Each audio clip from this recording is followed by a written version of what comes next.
This is Obsidian ASMR. Don't forget to like, subscribe, and hit the notification bell for future videos.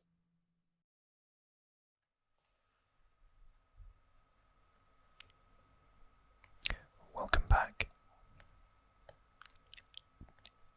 to another Dragon Ball Z episode of, well, what happened. Last time we talked about the Saiyan Saga and the events therein. And basically, as a quick summary, we figured out that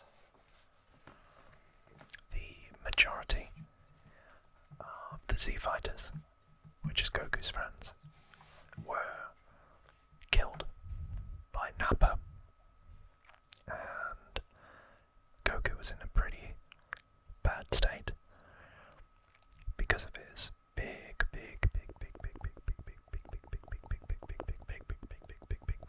fight with Vegeta. So, as we start season 2 of the Orange Bricks, Goku is healing up on Earth, whilst Gohan, Krillin, and Bulma set off for the planet Namek. Shall we take a look and find out who this sinister character is? Now, whilst I'm showing you the collection, one of the things I didn't realise is that the Orange Bricks, as they're called, I only found this out this week,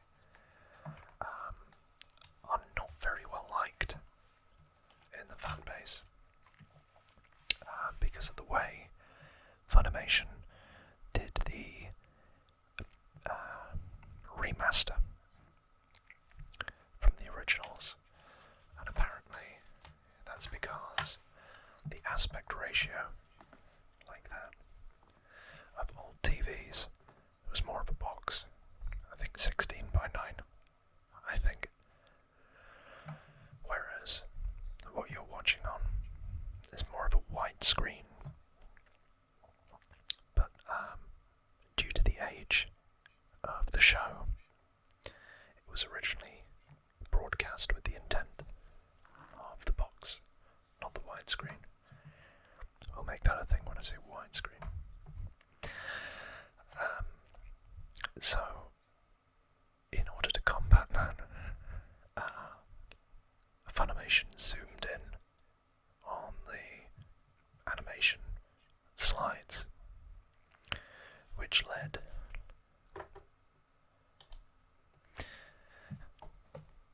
to a lot of the artwork being cut off. So you'll find that, the characters' heads are out of the shot because of it, because they're only getting like that. So you miss all this detail. Crazy. There was also quite a lot of talk about the colour correction that they did, and they washed a lot of it out. So there we go, there's the background. But let me read this to you. Or, as one of my favourite wrestlers says, let me talk to you. Yeah. So, this season 2 is 35 episodes on 6 discs. And it includes the complete Namek and Captain Ginyu Sagas. I always forget the Ginyu Saga. Having suffered heavy losses in the battle with the Saiyans, with Goku still recovering from his injuries, the remaining Z fighters must embark on a perilous journey to planet Namek in search of the Namekian Dragon Balls. Unbeknownst to them, however, a powerful new enemy has set his sights on the same prize, the ruthless tyrant, Frieza. Beset on all sides by danger, Gohan, Krillin, and Bulma must fight for their lives as they struggle to keep the Dragon Balls from falling into their evil hands. Meanwhile, Goku races against time to join his friends in their quest, but waiting for him on planet Namek is an army of the most powerful villains the universe has ever known, led by Frieza's most elite fighting unit, the unstoppable Ginyu Force. So let's power up for battle.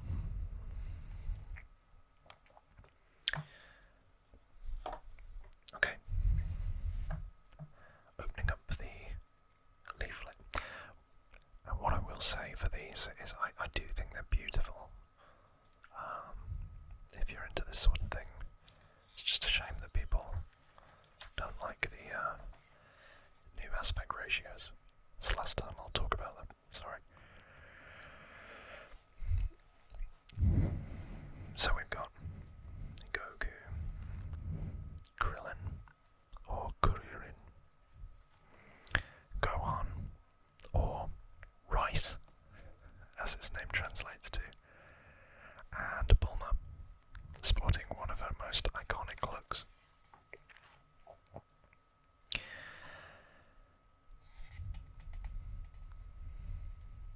Then we've got the enemies, Frieza in his first form, who I think was actually designed,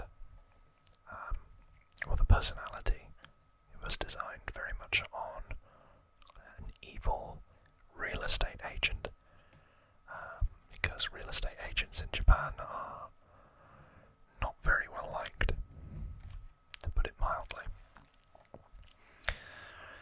And that ties in because his backstory is he sends Zarbon and Dodoria and other members of his evil unit to go and conquer planets so he can then sell them on.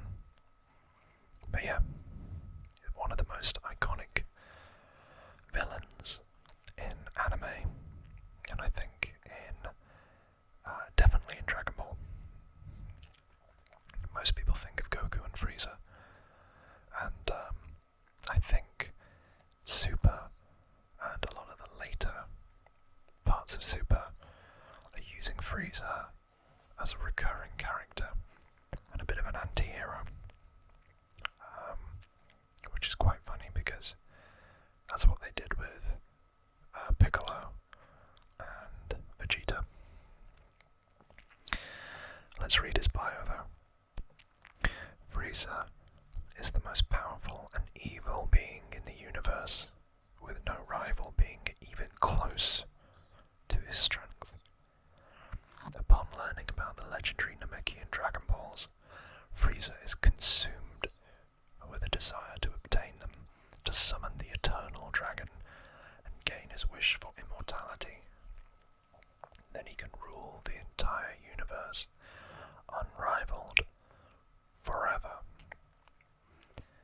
His ruthlessness is well known. Understanding the capability of the Saiyans as fighters and their uncanny ability to gain strength after recovering from injuries, Frieza knows this race might one day challenge his own preeminence. He destroys their planet. Spoilers. And only a handful of Saiyans who happened to be away from the planet at the time survived. In his search for the Dragon Balls on Namek, Frieza ruthlessly and predictably eliminates all who get in his way.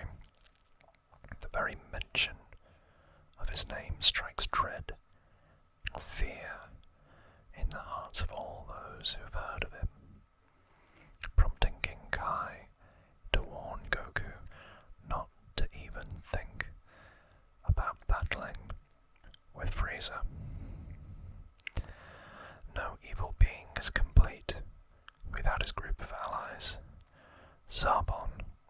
Dodoria are Frieza's two evil right-hand men.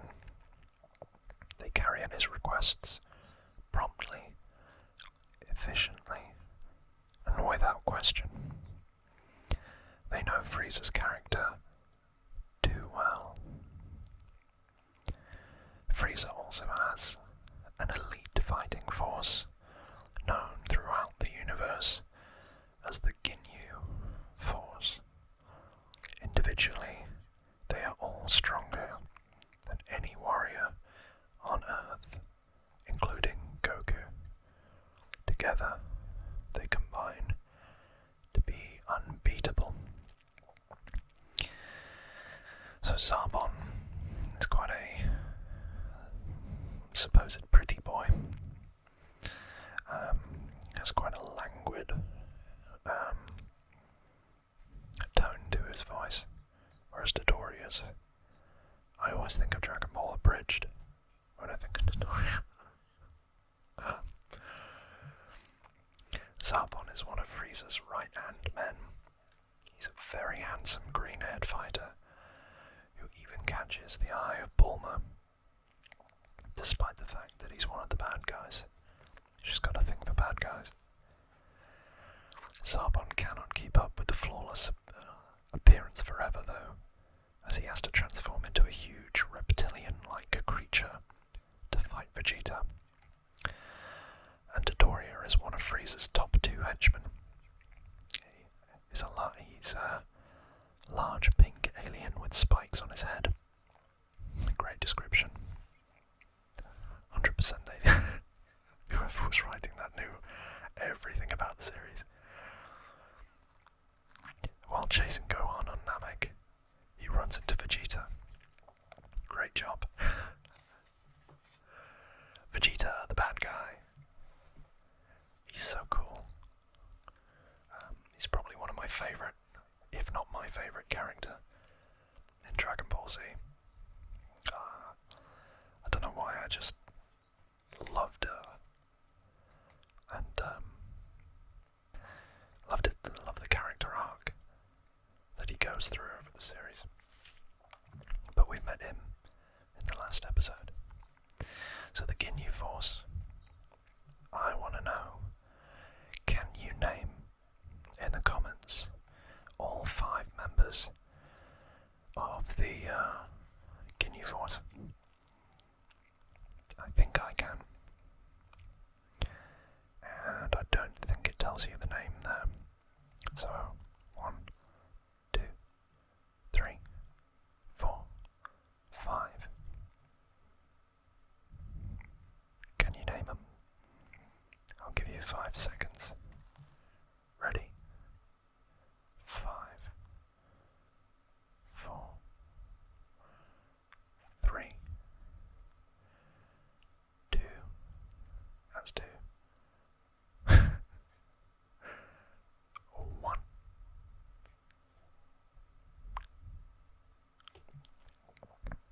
Did you get him?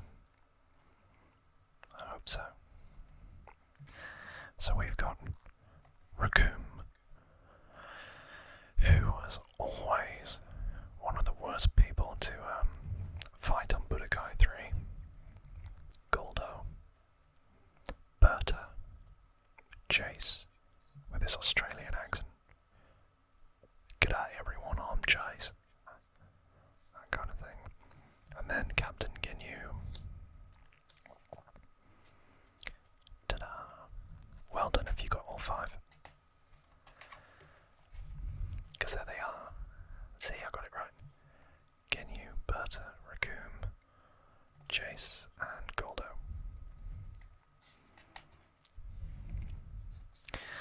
Then you got the Namekians. And again, this just makes me think of Team 4 Star. So Super Kami Guru, Nail, and Dende. Remember this one. And never forget Super Kami Guru. So, after all of that, let's get into it. So effectively, where we left off was Bulma, Krillin and Gohan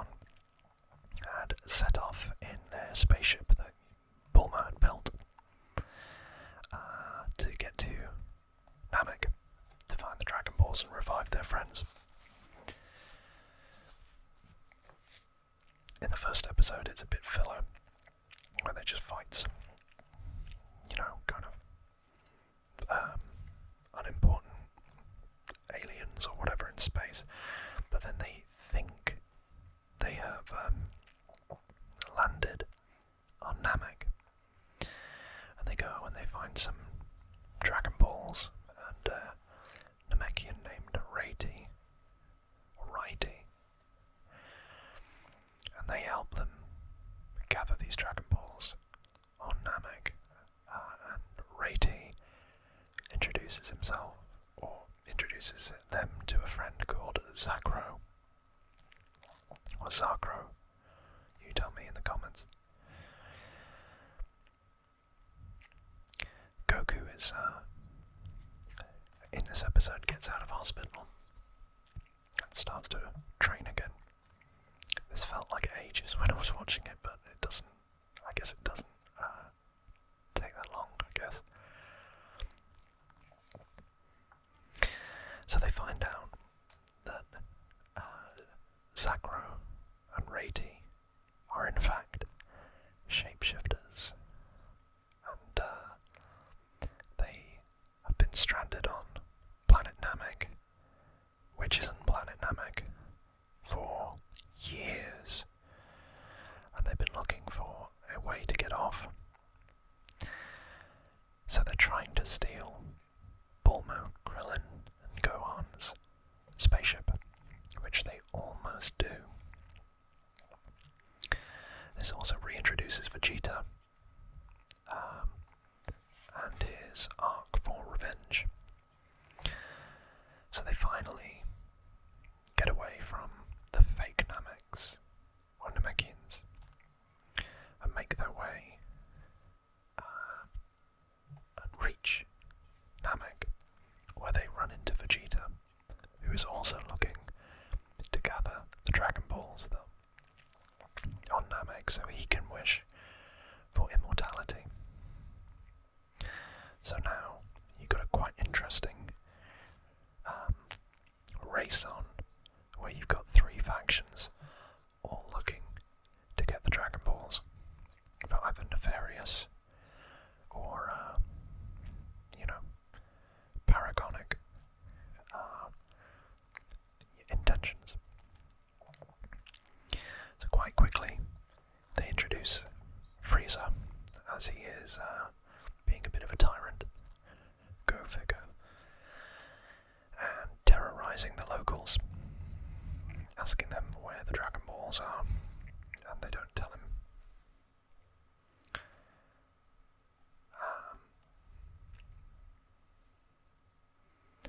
So we continue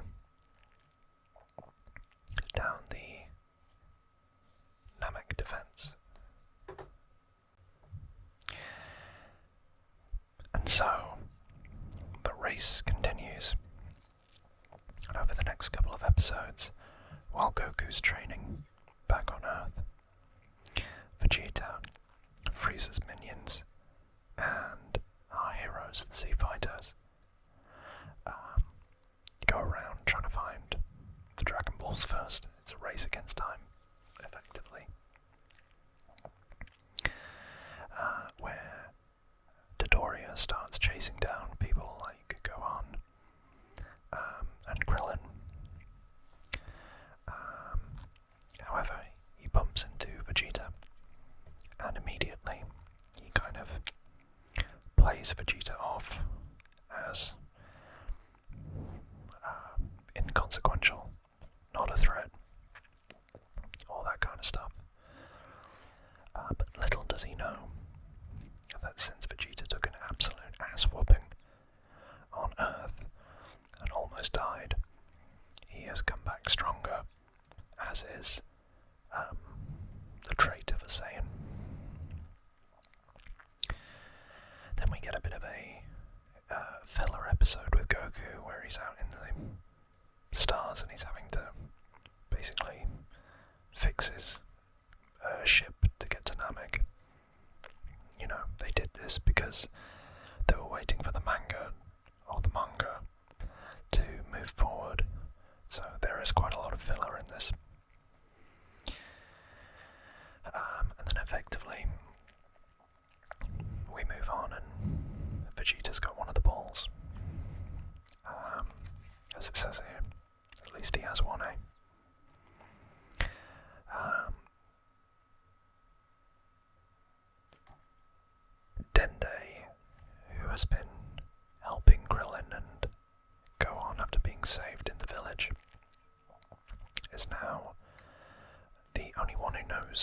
last Dragon Ball is, and it's with Super Kami Guru. So,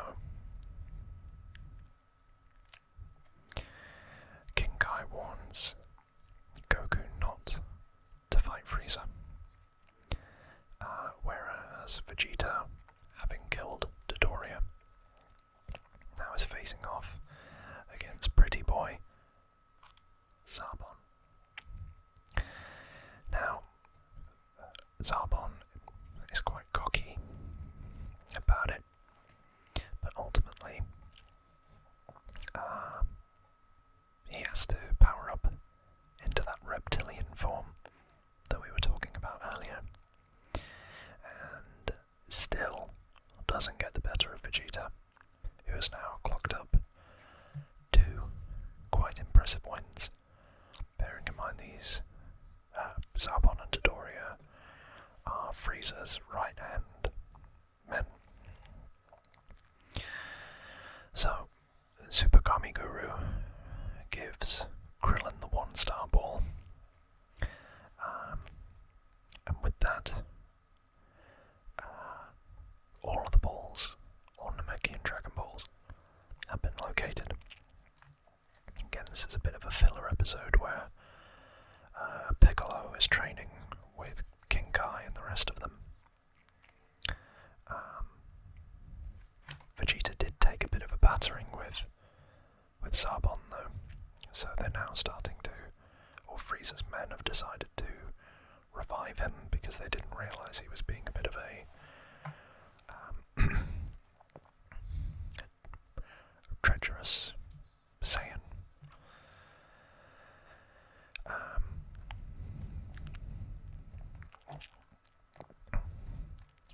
I'm sorry, I've messed that up slightly. Vegeta loses there,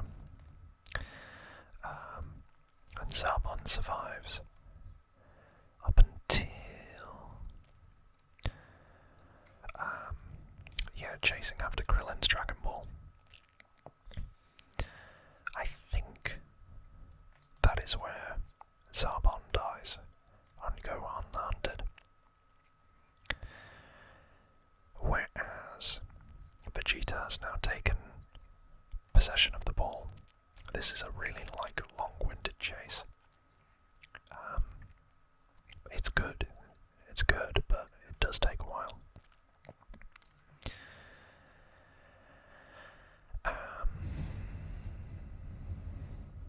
This is another filler episode where it's kind of like, oh look, Bulma's been entrusted with a Dragon Ball. Hopefully she doesn't mess it up. And invariably, mishaps ensue.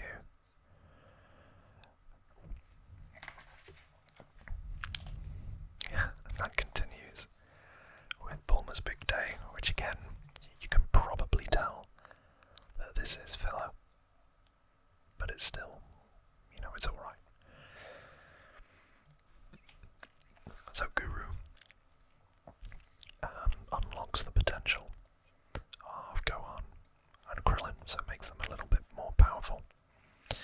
But Vegeta is still hot on their tail.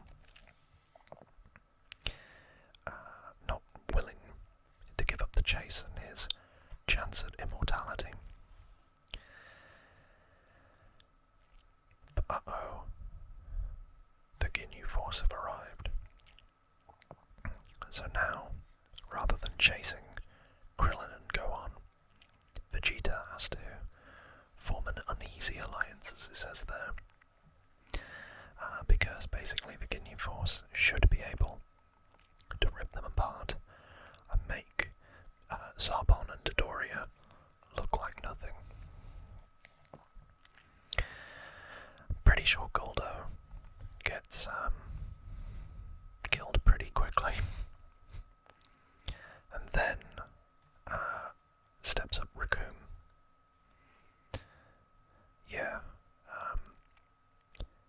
Raccoon basically starts really hammering the rest of them, and even Vegeta can't really stop him.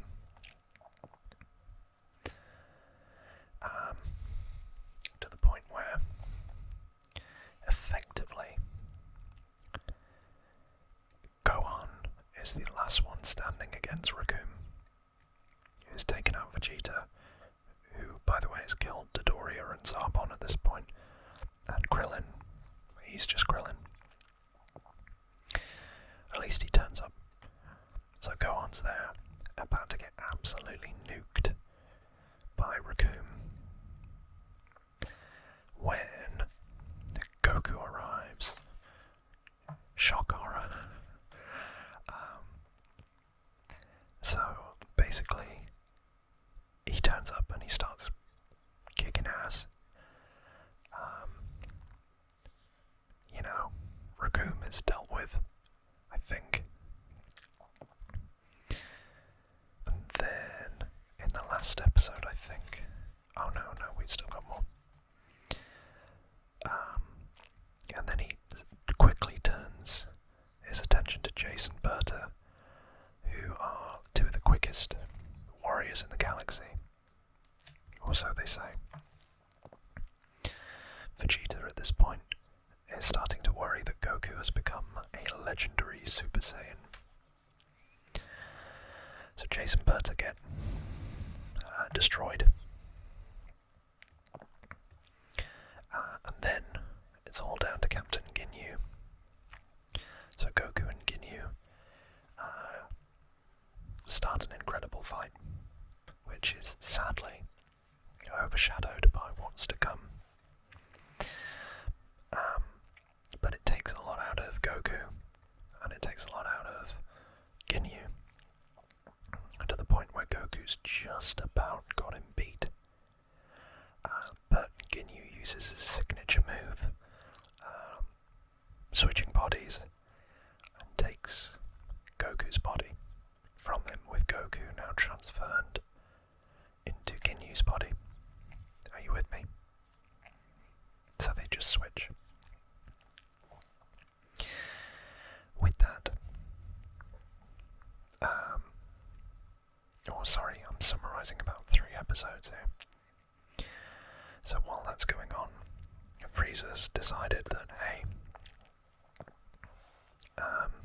he's going to go see Super Kami Guru, and the last few fit Namekians try to mount a defence of their elder, but they struggle to do so. 2 of them are killed pretty quickly, leaving only Nail fighting against the odds against Frieza. So that is where Goku and Ginyu switch bodies. Meanwhile, Gohan and Krillin have got all of the 7 Namekian Dragon Balls. But just before they're about to make the wish, it turns out the Namekian Dragon Balls give you 3 wishes. Ginyu, in Goku's body, turns up to spoil the party, and he starts beating down on Krillin and Gohan, and it's just child's play, really, until a revived or healed Vegeta turns up and starts battling Ginyu. Whilst that's going on, Goku, trapped in Ginyu's body, manages to reverse the body switch by using the technique. So now Ginyu is back in his body, Goku is back in his. However, Ginyu tries to, I think, take control of Vegeta's body, but just before the switch takes place, I think it's Goku, or it could be Krillin, somebody throws a Namekian frog in the way of the switch. So Ginyu switches places with a frog, and is trapped in the frog's body forevermore. What a shame. It was quite fearsome, Captain Ginyu. But I say again, quite forgettable. So that leads us to the next bit, where the Sea Warriors have now taken out Zarbon, Dodoria, and successfully dispatched the Ginyu Force. So they now need to battle Frieza. In the immortal words of the narrator from Dragon Ball Z, find out next time on another exciting episode of Obsidian ASMR.